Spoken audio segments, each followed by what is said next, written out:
Well, hello guys, hello. Welcome back to the Big Fat Psychic channel.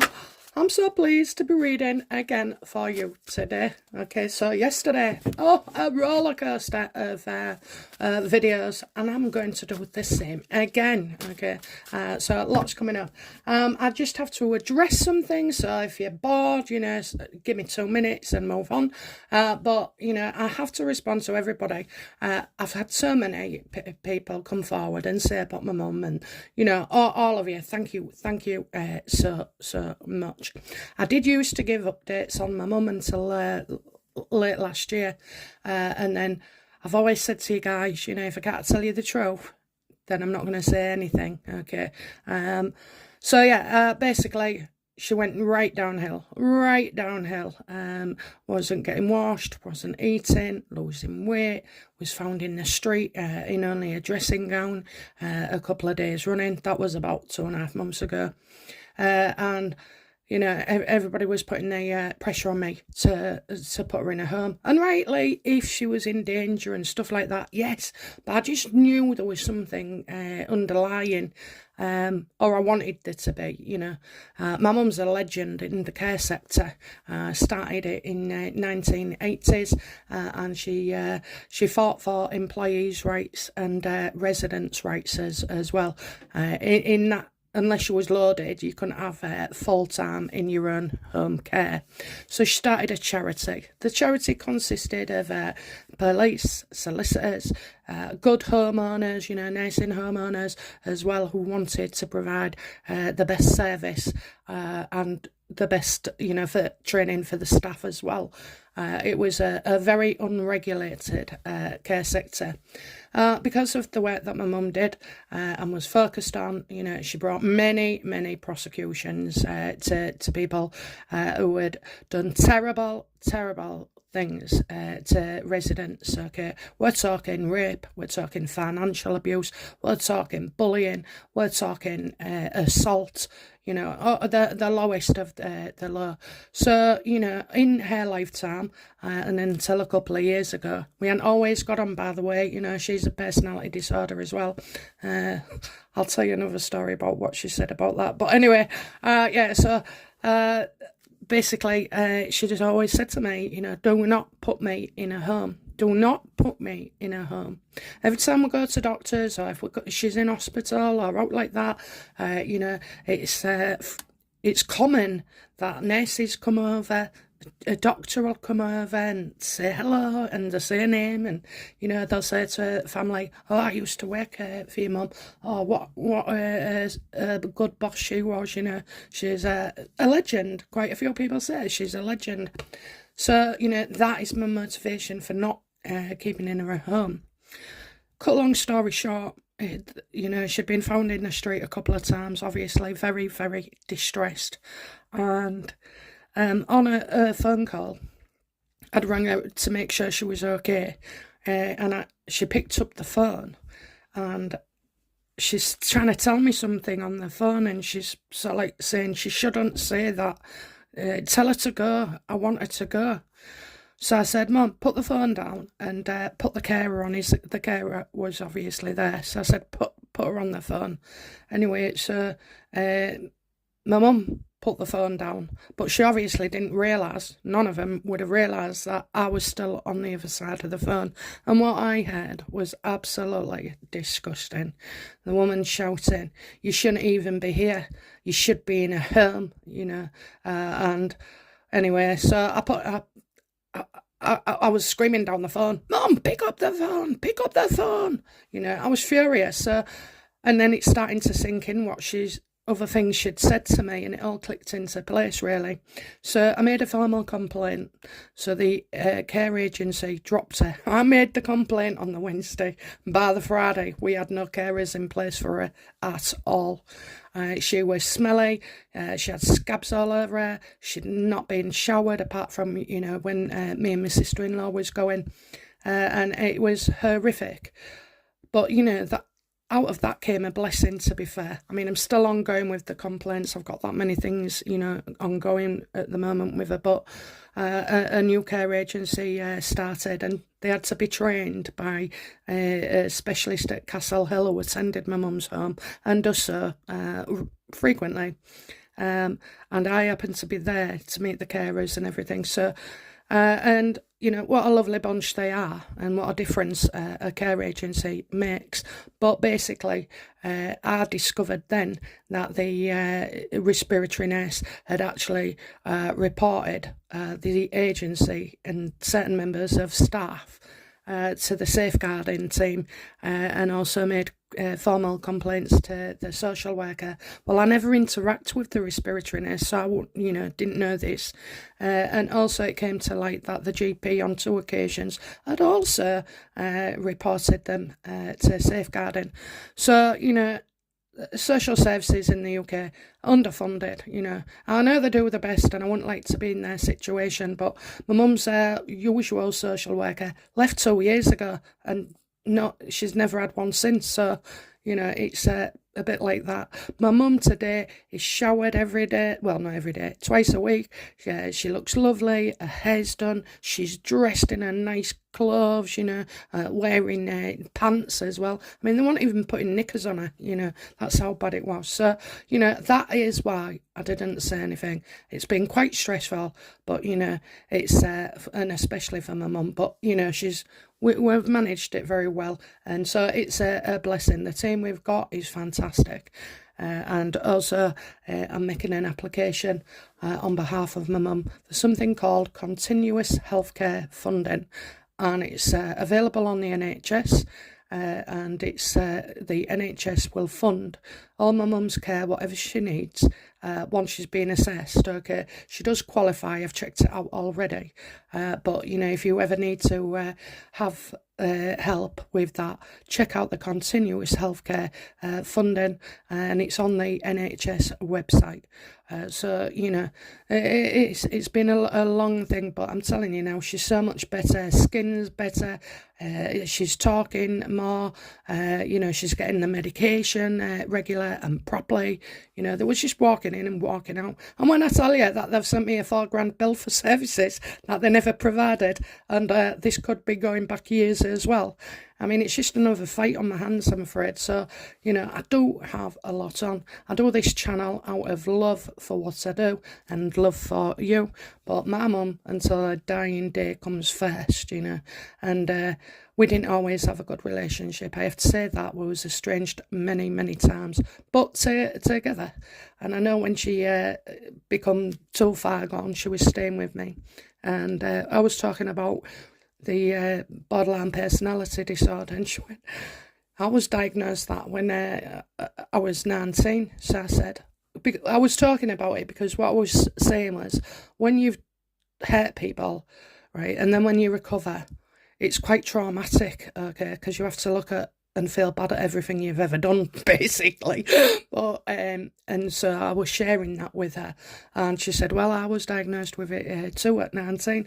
So I said, you don't say. I knew that was coming. But anyway, so then she said to me, do you think I could get help? So, and well, I didn't laugh it off, but I said very gently, I don't think there's much point now, Mum. We're nearly there. Don't change now. And the truth is, like, obviously, Alzheimer's has made quite a lot of that disappear as well, and she's really grateful for having me in her life and having all of our family, And no matter what, even the days that I detested her, even hated her, I've always loved her. So that's that, okay. Just thought I'd bring you up to date, and I thought you might be confused with why I'm decorating for her, but we want to make her, now we know that she's not going to be shoved in her home as yet, even if it's 6 months, a year, we want to make that lounge absolutely beautiful for her, because she always had nice, lovely things, and she always had a beautiful home, and she had to leave her old home because Unfortunately, you know, her and me stepdad divorced, okay. She was ill, and I don't think he quite understood, and it just led to all sorts of unintended consequences, shall we say. So, yeah, that's it. So, thank you all very much. I won't respond by email to you, but know that I've read them and your comments, so thank you. Okay, let's get on with it then. So, we're looking at, I was getting real excited about, so does Meghan want to come to the coronation? I mean, she's kicking up an awful lot of drama. Okay, we've had stories this week. She wants her children to have a relationship with kings.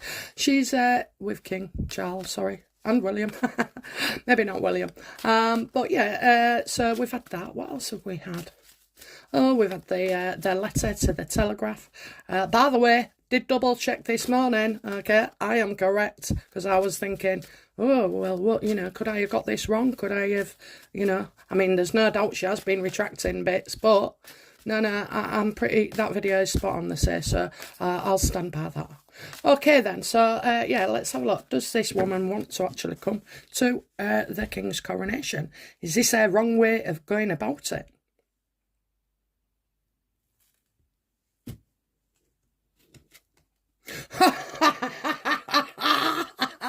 Lo and behold, U-turn, of course. Plus, it's all about the PR as well, you know. Yeah, so you're going to see this twist between now and the coronation. Okay, so we've got an absolute yes there, but it's all about you know, to keep in with the PR as well. Keep us on our toes, you know. I mean, wait till people find out she is coming. When she announces it, she will blow the internet up. Okay, Twitter will be alight. Oh, Jesus. Why does she want to come? Why does Meghan want to come? To shock everybody. To shock everybody. She wants to shock you all. She wants to shock you all. Okay. She knows it's all kicking off around the palace. She knows what's coming with the coronation. Married in still stand on, you know, the coronation and disruption and well, she will ruin it, won't she, by coming? Or will she? So, yeah, she wants to do with that because she knows it's a catastrophe, last-minute plans. I don't think so. I think the king has always, you know, had it in his mind that she could turn up. She could turn up. So, yeah, she's, you know, she's out of control, you know. She's getting out of control. And she's building. She's building up to something, okay? Building up to something. There has to be a climax to this in the end. Oh dear. Oh dear. Okay. How will King Charles react when he learns that she's coming? He's not happy.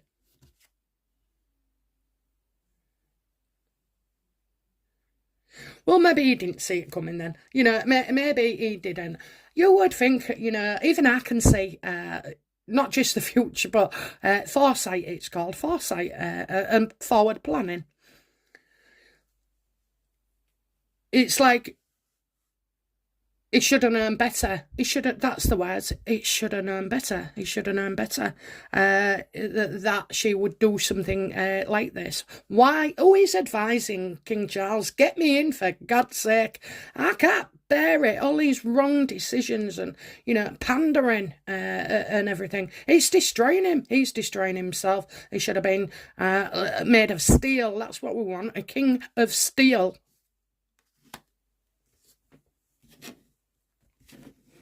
How will the rest of the royals feel when they learn Meghan is coming?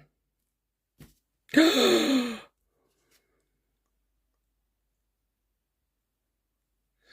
be kept separate and have turned their back. You know, she's no longer seen as part of the family. You know, she's not. This is, yeah, definitely. They'll want nothing to do with her. Want nothing to do with her.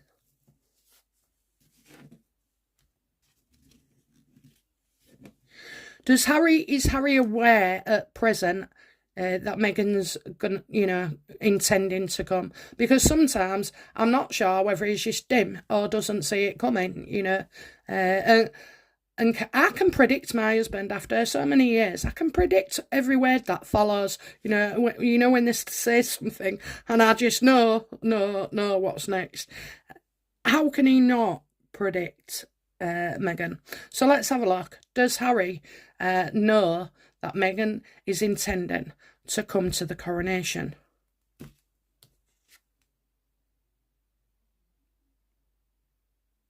Well, there's his wife.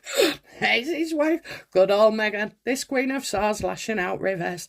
Never ever let me down. People keep asking me, can I say the name of the cards? Please just try and zoom in, and even by your figures you can make out, because it interrupts with my reading. And I know you love to learn. But I have to say to you, this is my life experience on these cards. True intuition only works if you trust yourself, so put your own feelings in, spend a week with that card and see how you relate to it, how excited you get, because it's all different, and then it all means different things. It's just, don't stick to their book. Get that book out the window and get your diary out, and start doing it that way. That surely is their best way. And I've been consistently saying that since I started, I love you all, and, just zoom in if you can, okay? Because I forget. Okay, so, she's lashing out. So, right now, she's on the warpath. Right now, we don't know what she's going to do, So, I think he's brought in last minute for any lashing out. She's definitely got something big planned. I have heard, thank you to my commenters, about Sam Markle. In the interview, I'll do a read on that after this. But anyway, yeah, she's absolute. She's vile at the moment. You don't know what she's going to do, but it's going to be something nasty, something big. How will Harry feel when he finds out she is coming then?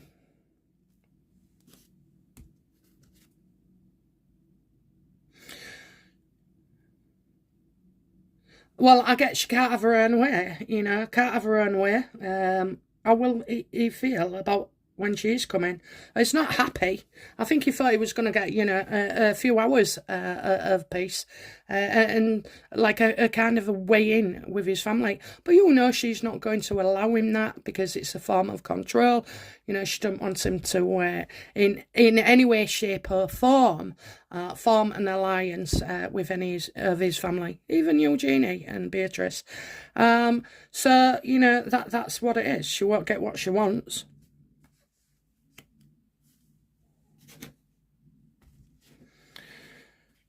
So she does want to come to shock us. The royal family, well, you deserve that. How could you not know or plan for that if she did come? In another reading, he said that he'd planned for it, but now, I don't know, maybe because it's got shorter and shorter. You certainly can't tell her no. You can't tell her no. Will Meghan bring the children?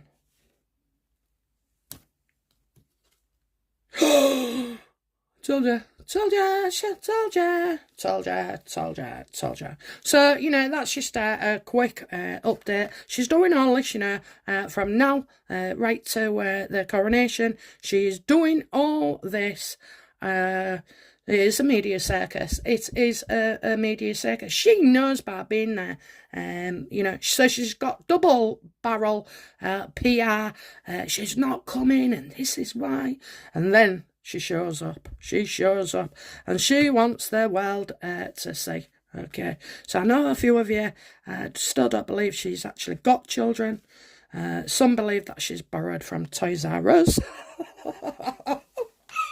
I put that in one of my comments. I thought it was hilarious. Okay. But, so she's coming. And it'll be everywhere. How to ruin the King's Day. Oh dear.